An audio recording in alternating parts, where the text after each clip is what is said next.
Hi everybody, it's June 19th, 2025, and there is a process in life that I call spiritual amputation, and for most of the time the spiritual amputation of negative parts of our lives go on with thanks or relief, but the spiritual amputation of positive things in our life are expectantly unpleasant. They hurt and painful. And what I found through these processes of losing something positive and something that we come to rely on is that you can't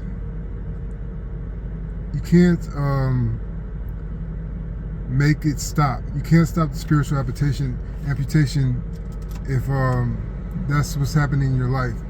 And it will be the loss of friendship, it will be the loss of a job, the loss of your home, the loss of your comfortable social setting.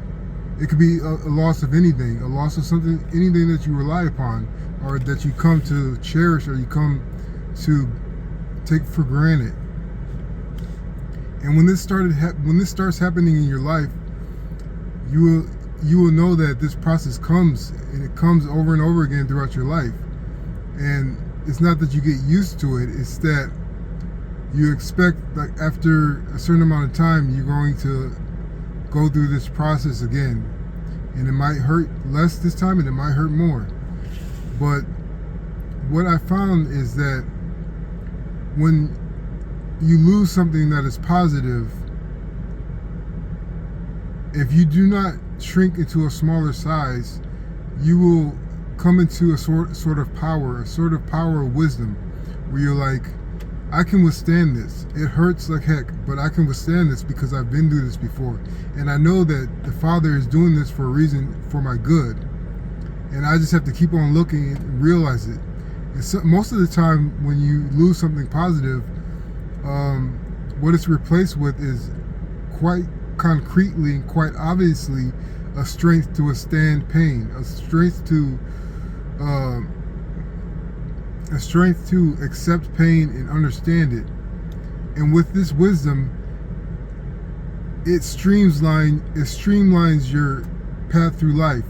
You learn to see things coming, obstacles your way, and you weave around them effortlessly, and you continue into a destination. And at that destination, or at the stop point in your life, you will gain things that you haven't had before. It'll be another beautiful city that you live in. It will be more comfort in your home after work. It'll be a gratifying daily schedule instead of the grind that you have been living for years. It could be anything.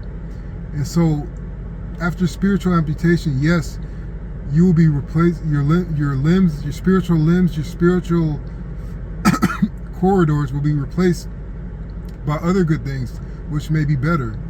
But that's not what we should be looking for as a caveat. We shouldn't be looking for repayment for the process of spiritual amputation.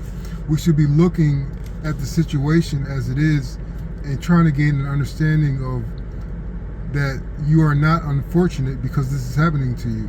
You are blessed still. You are here to learn. You are here to experience the good and the bad in the middle, in between.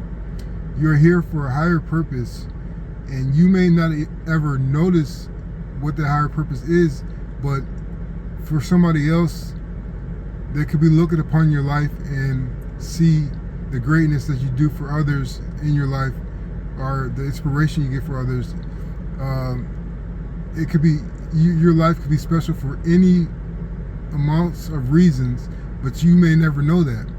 And that's why spiritual amputation is important, because by the loss of positive things in your life, you know that you are under the eye of the Father.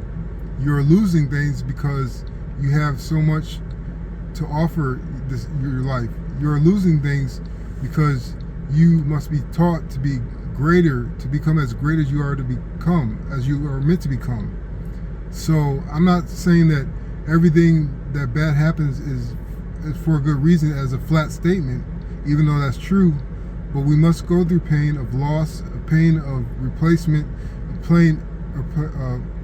pain of displacement, because this life is meant to teach you to overcome. And by the process of constant overcoming, you become a massive force within your life and the lives of others. So I hope this helps.